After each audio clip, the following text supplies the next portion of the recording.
Miksi me kestämme? Miksi elämä tuntuu joskus siltä kuin jokainen askel eteenpäin vaatisi meiltä liikaa? Carl Gustav Jung, yksi syvimmistä sielujen tutkijoista, jonka työt ovat muokanneet ymmärrystämme ihmispsykestä, antoi meille vastauksen, joka muuttaa kaiken. Hän paljasti totuuden, joka piilee jokaisen tuskallisen hetken ytimessä, totuuden, joka voi muuttaa kärsimyksesi voimaksi ja haavoittuvuutesi viisaudeksi. Oletko koskaan miettinyt, miksi juuri sinä kohtaat tiettyjä haasteita? Miksi tietyt kiputilat toistuvat elämässäsi kuin syvempi voima kutsuisi sinua ymmärtämään jotakin olennaista? Jung uskoi, että mikään kärsimys ei ole merkityksetön sattuman kauppa. Jokainen kyyneleesi, jokainen yösi, jolloin nukkuminen tuntuu mahdottomalta, jokainen hetki, jolloin maailma tuntuu liian raskaalta kantaa, ne kaikki kantavat sisällään viestiä, joka odottaa tulkintaansa. Syvyyspsykologian isä opetti meille, että sielu ei koskaan anna meille enemmän kuin pystymme käsittelemään, vaikka se usein tuntuukin siltä. Hän näki kivun pyhänä opettajana, joka kuiskaa meille salaisuuksia, joita rationaalinen mieli ei voi tavoittaa. Tämä ei ole vain filosofista pohdiskelua, tämä on käytännöllinen viisaus, joka voi muuttaa suhteesi omaan elämääsi perustavanlaatuisesti.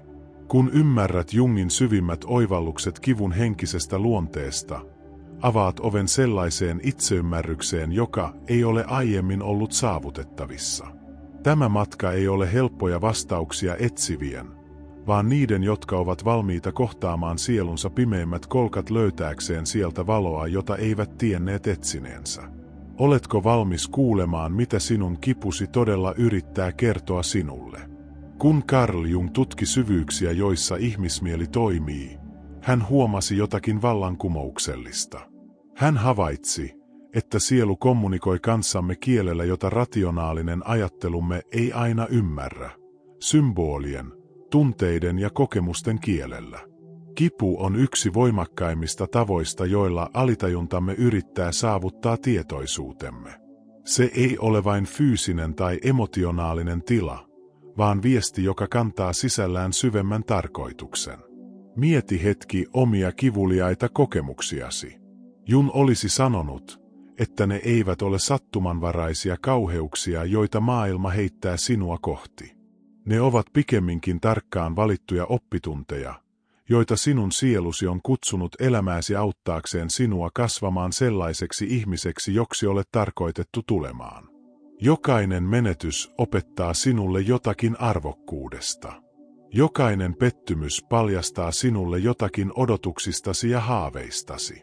Psyykemme on Jungin mukaan itsekorjautuva järjestelmä, joka pyrkii tasapainoon.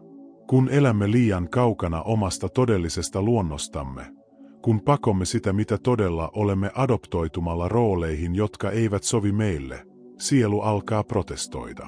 Se lähettää meille signaaleja epämukavuuden, ahdistuksen ja kivun muodossa. Nämä eivät ole rangaistuksia, ne ovat rakkauden teoiksi naamioituneita varoituksia. Syvyyspsykologian näkökulmasta katsottuna jokainen kärsimyksesi on itse asiassa kutsu syvempään itsetuntemukseen.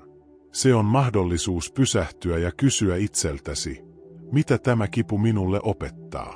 Mihin suuntaan se minua ohjaa? Mitä puolia itsestäni se pakottaa minut kohtaamaan? Jung uskoi, että nämä kysymykset eivät ole filosofista ylellisyyttä, vaan välttämättömiä askeleita kohti kokonaista, autenttista elämää. Kun alat nähdä kipusi tällä tavalla, kaikki muuttuu.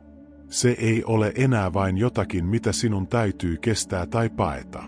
Se muuttuu oppaaksesi, joka johdattaa sinua kohti syvempää ymmärrystä siitä, kuka todella olet ja miksi olet täällä. Tämä perspektiivin muutos ei poista kipua, mutta se muuttaa sen merkityksen tavalla, joka voi olla perustavanlaatuisen parantavaa. Älä kuitenkaan luule, että tämä tarkoittaa kivun romantisointia tai sen tarpeettoman pitkittämistä. Jung ymmärsi, että tarkoitus on oppia viesti ja sitten päästää irti siitä, mikä ei enää palvele meitä. Mutta ensin meidän täytyy olla tarpeeksi rohkeita kuuntelemaan, mitä sielu meille sanoo. Yksi Jungin syvimmistä oivalluksista oli varjon käsite. Ne puolet itsestämme, joita olemme torjuneet, tukahduttaneet tai joita pelkäämme.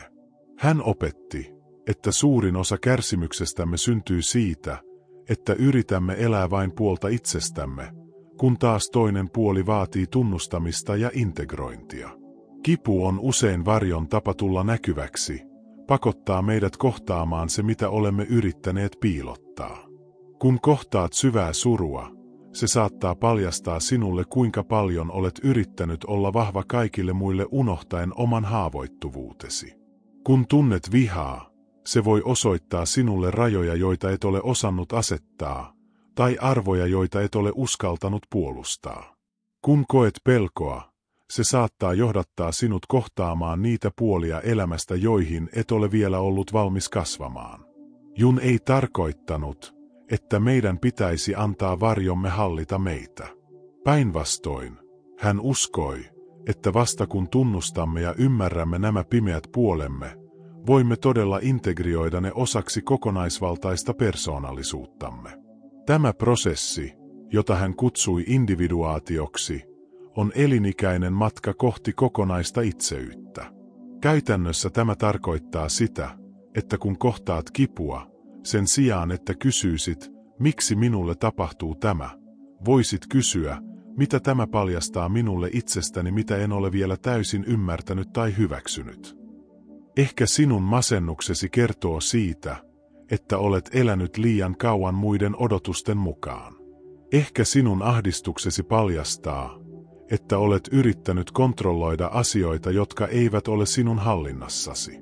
Tämä ei ole helppoa työtä.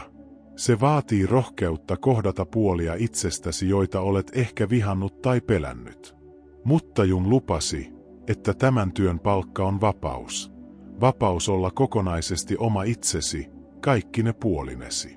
Kun et enää tarvitse energiaa piilottaaksesi varjoasi, voit käyttää sen luovuuteen, rakkauteen ja autenttiseen elämään. Muista, että varjo ei ole paha asia, joka sinusta pitäisi poistaa. Se on osa sinua, joka tarvitsee ymmärrystä ja integraatiota. Kipu on usein se voima, joka pakottaa tämän integraation tapahtumaan, vaikka se tuntuisikin epämukavalta. Se on kuin kirurgi, joka leikkaa pois sen, mikä on sairastunutta, jotta kokonaisuus voisi parantua. Jung teki vallankumouksellisen havainnon, että olemme kaikki yhteydessä johonkin paljon suurempaan kuin oma henkilökohtainen psyykemme. Hän kutsui tätä kollektiiviseksi tiedostamatomaksi, yhteiseksi henkiseksi perinnöksi, joka yhdistää meidät kaikkiin aikakausiin ja kulttuureihin. Meidän henkilökohtainen kipumme kantaa usein sisällään viestejä myös tästä syvemmästä kerroksesta. Kun kohtaat kärsimystä, se saattaa olla yhteydessä johonkin paljon universaalimpaan kuin vain sinun henkilökohtainen tilanteesi. Ehkä sinun menetyksesi liittyy koko ihmiskunnan ikuiseen kamppailuun katoavaisuuden kanssa. Ehkä sinun yksinäisyytesi koskettaa jotakin syvää tarvetta yhteydestä, joka on ollut ihmisessä aina. Ehkä sinun hätäsi on osa suurempaa heräämistä johonkin, mikä vaatii sinun huomiotasi.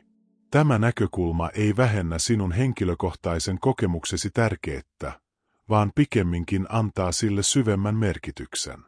Jung uskoi, että kun ymmärrämme oman kärsimyksemme osana ihmiskunnan suurempaa tarinaa, se voi tuoda lohtua ja tarkoitusta siihen, mikä muuten tuntuisi merkityksettömältä. Käytännössä tämä voi tarkoittaa sitä, että kun olet syvässä surussa, saatat löytää yhteyden kaikkiin niihin ihmisiin historian varrella, jotka ovat menettäneet jotakin rakasta. Kun kamppailet identiteettisi kanssa, saatat ymmärtää olevasi osa ikuista inhimillistä matkaa kohti itseymmärrystä.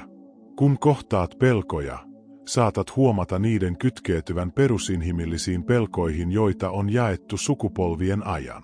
Tämä ei tarkoita sitä, että sinun pitäisi jäädä jumiin kärsimykseesi tai nähdä se romanttisessa valossa. Jung korosti, että tarkoitus on tunnistaa nämä syvemmät yhteydet ja sitten käyttää niitä kasvun ja parantumisen välineinä.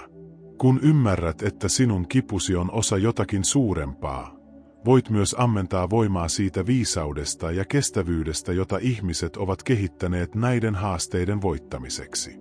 Kollektiivinen tiedostamaton kommunikoi kanssamme myös arkkityyppien kautta, universaalien symbolien ja tarinoiden kautta, jotka toistuvat kaikkialla maailmassa. Sinun henkilökohtainen matkasi kärsimyksen läpi saattaa seurata samoja kaavoja kuin muinaiset sankaritarinat tai hengelliset perinteet. Tämä ei ole sattumaa. Se on merkki siitä, että olet yhteydessä johonkin paljon suurempaan ja viisaampaan kuin oma rajoittunut perspektiivisi. Yksi Jungin syvimmistä opeista oli se, että emme voi aina valita, mitä meille tapahtuu, mutta voimme aina valita, miten suhtaudumme siihen. Hän uskoi, että merkityksen luominen kärsimyksestä ei ole vain filosofinen harjoitus, vaan psykologinen välttämättömyys mielenterveydellemme ja hyvinvoinnillemme. Kun annamme kipeälle kokemuksellemme merkityksen, muutamme sen voimavaraksi. Tämä ei tarkoita sitä, että meidän pitäisi keksiä keinotekoisia selityksiä kaikelle pahalle, mitä tapahtuu. Jung oli liian viisas uskoakseen sellaiseen yksinkertaistamiseen. Sen sijaan hän tarkoitti, että voimme valita nähdä kärsimyksemme osana suurempaa kasvun ja kehityksen prosessia. Voimme kysyä itseltämme, miten tämä kokemus voi muuttaa minua paremmaksi ihmiseksi? Mitä se opettaa minulle? Miten se voi auttaa minua ymmärtämään ja auttamaan muita? Jungin mukaan tämä merkityksen luominen ei tapahdu hetkessä. Se on prosessi, joka vaatii aikaa, kärsivällisyyttä ja usein ulkopuolista tukea. Hän uskoi, että meidän täytyy antaa itsellemme lupa tuntea kivumme täysimääräisesti ennen kuin voimme alkaa muuntaa sitä viisaudeksi. Ei ole mitään hyötyä yrittää löytää merkitystä ennen kuin olemme antaneet itsellemme luvan surra, vihastua tai pelätä. Käytännöllisellä tasolla tämä saattaa tarkoittaa sitä, että kirjoitat päiväkirjaa kokemuksistasi, keskustelet niistä luotettavan ystävän kanssa, tai etsit apua ammattilaiselta, joka ymmärtää syvyyspsykologian periaatteita. Se voi tarkoittaa myös sitä, että alat kiinnittää huomiota symboleihin ja viesteihin, joita elämä lähettää sinulle kärsimyksen keskellä. Jung huomasi, että usein merkitys alkaa hahmottua vasta kun katsomme taaksepäin. Asiat, jotka tuntuivat merkityksettömiltä katastrofeilta, saattavat paljastua myöhemmin tärkeiksi käännekohdiksi, jotka johtivat meidät kohti autenttisempaa elämää. Menetys saattoi opettaa meille arvostamaan sitä, mikä todella on tärkeää. Pettymys saattoi ohjata meidät pois väärästä suunnasta kohti sitä, mikä todella palvelee meitä. Tämä ei tarkoita sitä, että meidän pitäisi olla kiitollisia kaikesta kärsimyksestä. Se tarkoittaa pikemminkin sitä, että voimme oppia näkemään sen osana suurempaa tarinaa, jossa olemme päähenkilöitä, ei uhreja. Kun muutamme narratiiviamme uhryydesta sankaruuteen, muutamme myös suhteemme omaan kokemukseemme. Muista, että merkityksen luominen ei ole kertaluontoinen tapahtuma. Se on jatkuva prosessi, joka syvenee ja kehittyy samalla kun itse kasvamme ja kehitymme. Sama kokemus voi saada uusia merkityksiä eri elämänvaiheissa, kun ymmärryksemme itsestämme ja maailmasta laajenee. Jung havaitsi, että kaikissa kulttuureissa on ollut rituaaleja, jotka auttavat ihmisiä siirtymään elämänvaiheesta toiseen. Hän ymmärsi, että nämä siirtymäriitit eivät ole vain kulttuurisia perinteitä, vaan psykologisia välttämättömyyksiä, jotka auttavat meitä käsittelemään muutosta ja kasvua. Moderni yhteiskunta on menettänyt monia näistä rituaaleista, jättäen meidät yksin käsittelemään elämän suuria siirtymiä ilman tukea tai ohjausta. Kun kohtaat merkittävää kärsimystä tai menetystä, olet itse asiassa keskellä siirtymäriittiä, prosessia, jossa vanha itsesi kuolee ja uusi syntyy. Jung kutsui tätä psykologiseksi uudelleensyntymäksi, ja hän uskoi, että se on välttämätön osa henkistä kehitystä. Kipu on usein merkki siitä, että jotakin sinussa on valmis muuttumaan, mutta muutos tuntuu pelottavalta ja epävarmalta. Kaikissa perinteisissä siirtymäriiteissä on 3 vaihetta. Erottaminen vanhasta, siirtymävaihe, jossa ollaan jossakin välitilassa, ja lopulta uudelleen integroituminen uudessa roolissa tai identiteetissä. Sinun henkilökohtainen kärsimyksesi noudattaa usein samaa kaavaa. Ensin jotakin vanhaa täytyy päästää irti, ehkä identiteettiä, suhdetta, unelmaa tai tapaa nähdä maailma.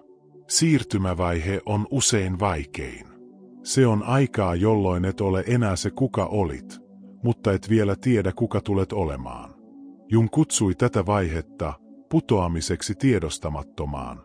Aikaa, jolloin rationaalinen mieli ei voi enää ohjata prosessia ja meidän täytyy luottaa johonkin syvempään viisauteen itsessämme. Tämä vaihe vaatii uskoa siihen, että vaikka kaikki tuntuu kaoottiselta, jotakin uutta ja parempaa on syntymässä. Lopulta, jos annamme prosessin tapahtua sen omaan tahtiin, emergemme uudenlaisina ihmisinä. Olemme saaneet uutta viisautta, syvyyttä ja myötätuntoa. Olemme oppineet jotakin olennaista itsestämme ja elämästä, mitä emme olisi voineet oppia millään muulla tavalla. Tämä ei tarkoita, että unohdamme kärsimyksemme, vaan että se on muuttanut meidät tavalla, joka on lopulta suunnaus. Ymmärrys siitä, että kipusi on osa tätä luonnollista siirtymäprosessia, voi tuoda lohtua keskellä kaaosta. Se auttaa sinua luottamaan siihen, että vaikka et tiedä mihin olet menossa, prosessi itsessään on viisas ja tarkoituksenmukainen. Se muistuttaa sinua siitä, että olet matkalla, et jumissa. Käytännössä tämä voi tarkoittaa sitä, että annat itsellesi luvan olla siirtymätilassa ilman, että yrität kiirehtiä kohti ratkaisuja. Se voi tarkoittaa rituaalien luomista, jotka auttavat sinua merkitsemään tärkeitä siirtymiä, ehkä kirjeen kirjoittamista entiselle itsellesi, symbolisen esineen hautaamista tai uuden tavan löytämistä viettää aikaa, joka tukee sinun sisäistä muutosprosessiasi. Jung ymmärsi jotakin syvällistä siitä, miten henkilökohtainen parantumisemme vaikuttaa koko yhteisöön ja lopulta koko ihmiskuntaan. Hän uskoi, että kun parannamme omia haavojamme ja integroimme varjomme, emme auta vain itseämme, vaan myös kollektiivista tiedostamatonta, jota kaikki jaamme. Toisin sanoen, sinun henkilökohtainen työsi oman kipusi kanssa on lahja koko maailmalle. Tämä näkökulma antaa kärsimyksellemme kokonaan uuden ulottuvuuden. Se ei ole vain henkilökohtainen tragedia tai haaste, joka meidän täytyy kestää. Se on mahdollisuus osallistua johonkin paljon suurempaan, ihmiskunnan kollektiiviseen parantumiseen ja kehitykseen. Kun kohtaat omia pelkojasi, autitat samalla kaikkia muita, jotka kamppailevat samojen pelkojen kanssa. Kun opit rakastamaan, hyväksymään hylättyä puolia itsestäsi, teet sen helpommaksi muillekin. Jung kutsui tätä ilmiötä synkronisiteetiksi, merkityksellisten sattumusten ketjuksi, joka yhdistää sisäisen ja ulkoisen maailman. Kun teet sisäistä työtä oman kipusi kanssa, saatat huomata, että ihmiset alkavat tulla elämääsi, jotka tarvitsevat juuri sitä viisautta, mitä olet oppimassa. Saatat löytää itsesi tilanteista, joissa voit auttaa muita tavalla, joka ei olisi ollut mahdollista ennen omaa kärsimystäsi. Tämä ei tarkoita sitä, että sinun pitäisi kantaa vastuuta koko maailman parantamisesta. Se tarkoittaa pikemminkin sitä, että kun keskityt vilpittömästi omaan kasvuusi ja parantumiseesi, se säteet luonnollisesti ympärillesi. Et tarvitse erityisiä ponnisteluja tai strategioita. Se tapahtuu automaattisesti, kun tulet yhä autenttisemmaksi ja kokonaisemmaksi itseksesi. Käytännössä tämä saattaa tarkoittaa sitä, että alat huomata, miten omia kokemuksiasi voi jakaa tavalla, joka auttaa muita. Ehkä kirjoitat tarinoitasi, tai keskustelet avoimesti haasteistasi ystävien kanssa, tai löydät tapoja tukea muita, jotka käyvät läpi samankaltaisia kokemuksia. Et tee tätä siksi, että se olisi velvollisuutesi, vaan siksi, että se tuntuu luonnolliselta ja merkitykselliseltä. Jung uskoi myös siihen, että kun ryhmä ihmisiä kokoontuu jakamaan kokemuksiaan ja tukemaan toisiaan, syntyy jotakin, joka on enemmän kuin osiensa summa. Kollektiivinen viisaus ja parantava voima, joka syntyy tällaisissa yhteisöissä, voi auttaa jokaista yksilöä tavalla, joka ei olisi mahdollista yksin. Tämä on yksi syy, miksi terapiaryhmät, tukiryhmät ja hengelliset yhteisöt voivat olla niin voimakkaita. Muista, että sinun ei tarvitse olla täydellisesti parantunut ennen kuin voit auttaa muita. Itse asiassa Jung uskoi, että haavoittuneet parantajat ovat usein tehokkaimpia, koska he ymmärtävät kärsimystä sisältäpäin. Sinun omiin haavioihisi tekemä tie, vaikka se olisi vielä kesken, voi olla juuri sitä, mitä joku muu tarvitsee nähdäkseen, että parantuminen on mahdollista. Jung kulutti viimeiset vuotensa tutkimalla sitä, miten henkilökohtainen psykologinen kehitys yhdistyy suurempiin kosmisiin rytmeihin ja järjestyksiin. Hän alkoi ymmärtää, että meidän henkilökohtaiset kriisimme ja läpimurtomme eivät ole irrallisia tapahtumia, vaan osa suurempaa kosmista tanssia, jossa kaikki on yhteydessä kaikkeen. Sinun kipusi ei ole satunnainen kaos, se on osa universumin tapaa kehittyä ja herätä itsetietoisuuteen. Tämä näkökulma ei tarkoita sitä, että kaikki on ennalta määrättyä tai että meillä ei olisi vapaata tahtoa. Se tarkoittaa pikemminkin sitä, että olemme osa jotakin paljon suurempaa ja älykkäämpää järjestelmää kuin tavallisesti ymmärrämme. Kun synkronoidumme tämän suuremman järjestyksen kanssa, elämämme alkaa sujua luonnollisemmin ja merkityksellisemmin, vaikka siinä olisikin haasteita ja kärsimystä. Jung kutsui tätä prosessia yksilöllisyydeksi, prosessiksi, jossa tulemme sellaisiksi ainutlaatuisiksi yksilöiksi, joiksi olemme tarkoitettuja olemaan, samalla kun ymmärrämme yhteytemme suurempaan kokonaisuuteen. Tämä ei ole itsekkyyttä tai narsismia, se on vastuun ottamista omasta ainutlaatuisesta roolistamme maailmankaikkeuden suuressa tarinassa. Kun alat nähdä oman kärsimyksesi tässä valossa, kaikki muuttuu. Et ole enää yksinäinen uhri, joka kamppailee merkityksettömiä voimia vastaan. Olet näyttelijä kosmisessa draamassa, jossa jokaisella roolilla on tarkoituksensa ja merkityksensä. Sinun kipusi on osa sitä tapaa, jolla universumi oppii tuntemaan itseään sinun kauttasi. Tämä ei vähennä sinun kärsimyksesi aituutta tai vaikeutta. Se ei tarkoita sitä, että sinun pitäisi olla kiitollinen kaikesta pahasta, mitä tapahtuu. Se tarkoittaa sitä, että voit lähestyä kipuasi syvemmästä paikasta.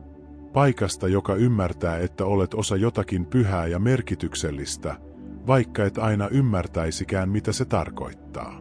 Käytännössä tämä voi tarkoittaa sitä, että alat kiinnittää huomiota synkronisiteetteihin ja merkkeihin ympärilläsi. Ehkä huomaat, että tietyt symbolit tai teemat toistuvat elämässäsi merkityksellisillä hetkillä. Ehkä alat ymmärtää, että sinun henkilökohtaiset haasteesi liittyvät suurempiin yhteiskunnallisiin tai planetaarisiin muutoksiin, jotka ovat meneillään. Jung uskoi, että kun olemme yhteydessä tähän suurempaan järjestykseen, meidän intuitiomme vahvistuu ja meillä on pääsy viisauteen, joka ylittää rationaalisen ajattelumme. Emme tarvitse ulkopuolisia auktoriteetteja kertomaan meille, mitä meidän pitäisi tehdä. Meillä on sisäinen kompassi, joka ohjaa meitä kohti sitä, mikä palvelee sekä meitä että suurempaa kokonaisuutta. Tämä ei tarkoita sitä, että meidän pitäisi hylätä kriittinen ajattelu tai tulla hurahtaneiksi. Jung korosti, että tämä viisaus tulee meille vain kun olemme tehneet kovaa työtä oman psykologisen kehityksemme eteen. Se on palkkio siitä, että olemme oppineet tuntemaan itsemme syvällisesti ja rehellisesti. Jungin elämäntyön kruunu oli ymmärrys siitä, että elämän lopullinen tarkoitus ei ole onnellisuuden tavoittelu tai kärsimyksen välttäminen, vaan merkityksen löytäminen ja toteuttaminen. Hän uskoi, että jokainen meistä on syntynyt ainutlaatuisen tehtävän kanssa, jotakin mitä vain me voimme antaa maailmalle. Kärsimys on usein se voima, joka johdattaa meidät kohti tätä syvempää tarkoitustamme. Kun tarkastelemme elämäämme takautuvasti, huomaamme usein, että juuri ne hetket, jotka tuntuivat kaikkein vaikeilta, olivat niitä, jotka lopulta johtivat meidät kohti sitä, mikä todella oli tärkeää. Menetys opetti meille myötätuntoa. Epäonnistuminen opetti meille nöyryyttä ja kestävyyttä. Hylkääminen opetti meille arvostamaan aitoja yhteyksiä. Sairaus opetti meille elämän arvoa ja herkkyyttä. Jung uskoi, että tämä ei ole sattumaa. Hänen mukaansa elämä on älykäs järjestelmä, joka tarjoaa meille juuri niitä kokemuksia, joita tarvitsemme kasvaaksemme sellaisiksi ihmisiksi, joiksi olemme tarkoitettuja tulemaan. Tämä ei tarkoita, että kaikki kärsimys on välttämätöntä tai hyvää, mutta se tarkoittaa, että voimme aina valita, miten käytämme sitä, mitä meille tarjotaan. Sinun henkilökohtainen kipusi kantaa sisällään vihjeitä siitä, mikä sinun ainutlaatuinen tarkoituksesi voisi olla. Ehkä sinun kokemuksesi masennuksesta johdattaa sinut ymmärtämään ja auttamaan muita, jotka kamppailevat mielenterveyden kanssa. Ehkä sinun menetyksesi opettaa sinulle jotakin arvokasta siitä, miten tukea muita surun keskellä. Ehkä sinun kamppailusi identiteetin kanssa antaa sinulle viisautta auttaa muita löytämään oman tiensä. Tämä ei tarkoita, että sinun pitäisi muuttaa kärsimyksesi ammatiksi tai että sinun täytyy auttaa muita samalla tavalla kuin sinua on autettu. Tarkoitus voi ilmetä monin eri tavoin. Taiteessa, työssä, ihmissuhteissa tai yksinkertaisesti siinä tavassa, jolla elät omaa elämääsi. Tärkeintä on, että alat kiinnittää huomiota siihen, mitä sinun sydämesi todella kaipaa ja mitä maailma sinulta tarvitsee. Jung kehotti ihmisiä kuuntelemaan sitä, mitä hän kutsui sisäiseksi ääneksi, syvempää viisautta, joka tietää, mikä meille on aidosti tärkeää. Tämä ääni ei aina ole äänekkäin tai päällimmäisin, mutta se on aina läsnä niille, jotka oppivat kuuntelemaan hiljaisuutta ja kiinnittämään huomiota siihen, mikä todella resonoi heidän sielussaan. Käytännössä tämä voi tarkoittaa säännöllistä itsereflektiota, ehkä päiväkirjan kirjoittamista tai meditaatiota. Se voi tarkoittaa keskusteluja sellaisten ihmisten kanssa, jotka tuntevat sinut syvällisesti ja voivat auttaa sinua näkemään lahjojasi ja potentiaaliasi. Se voi tarkoittaa kokeilemista ja tutkimista, rohkeutta yrittää uusia asioita ja seurata sitä, mikä tuo sinulle energiaa ja iloa. Muista, että elämän tarkoituksen löytäminen ei ole kertaluontoinen oivallus. Se on jatkuva prosessi, joka syvenee ja kehittyy koko elämäsi ajan. Sama kärsimys voi johtaa sinut kohti useita erilaisia tapoja palvella maailmaa eri elämänvaiheissa. Tärkeintä on pysyä avoimena ja uteliaana, luottaen siihen, että sinun ainutlaatuinen panoksesi tulee selväksi, kun olet valmis sen vastaanottamaan. Kun nyt seisot tämän ymmärryksen äärellä, anna itsellesi hetki todella tuntea se muutos, joka on tapahtunut. Jung ei tarjonnut meille helppoja vastauksia tai pikakursseja onnellisuuteen. Hän antoi meille jotakin paljon arvokkaampaa. Hän antoi meille kartan navigointiin ihmisyyden syvimpien vesien halki, oppaan, joka ei lupaa, että matka olisi helppo, mutta takaa, että se on merkityksellinen. Sinun kipusi ei ole enää vain jotakin, mitä sinun täytyy kestää tai paeta. Se on muuttunut portiiksi syvempään itseymmärrykseen, oppaaksi kohti autenttisempaa elämää ja sillaksi yhteyteen muiden kanssa, jotka kulkevat samaa polkua. Jokainen kyyneleesi kantaa sisällään viisautta. Jokainen vaikea yösi on mahdollisuus kohdata jotakin todellista itsessäsi. Jokainen hetki, jolloin elämä tuntuu liian raskaalta kantaa, on kutsu luottaa johonkin suurempaan kuin oma rajoittunut näkemyksesi. Tämä ei tarkoita, että sinun pitäisi romantisoida kärsimystä tai etsiä sitä tarkoituksella. Jung oli liian viisas sellaiseen. Mutta se tarkoittaa, että kun kärsimys tulee, ja se tulee meille kaikille, sinulla on nyt työkaluja kohdata se rohkeudella ja viisaudella. Sinulla on ymmärrys siitä, että olet osa jotakin paljon suurempaa ja merkityksellisempää kuin oma henkilökohtainen draamasi. Kun lähdet tästä hetkestä eteenpäin, muista, että jokainen askel, jonka otat oman parantumisesi ja kasvusi tiellä, on lahja koko maailmalle. Sinun työsi oman sielusi kanssa ei ole itsekästä. Se on yksi tärkeimmistä teoista, joihin voit osallistua. Se on panoksesi ihmiskunnan kollektiiviseen heräämiseen ja kehitykseen. Älä pelkää sitä, mikä on edessäsi. Jun opetti meille, että sielu ei koskaan anna meille enemmän kuin pystymme käsittelemään, vaikka se usein tuntuukin siltä. Luota prosessiin, vaikka et ymmärtäisikään sitä täysin.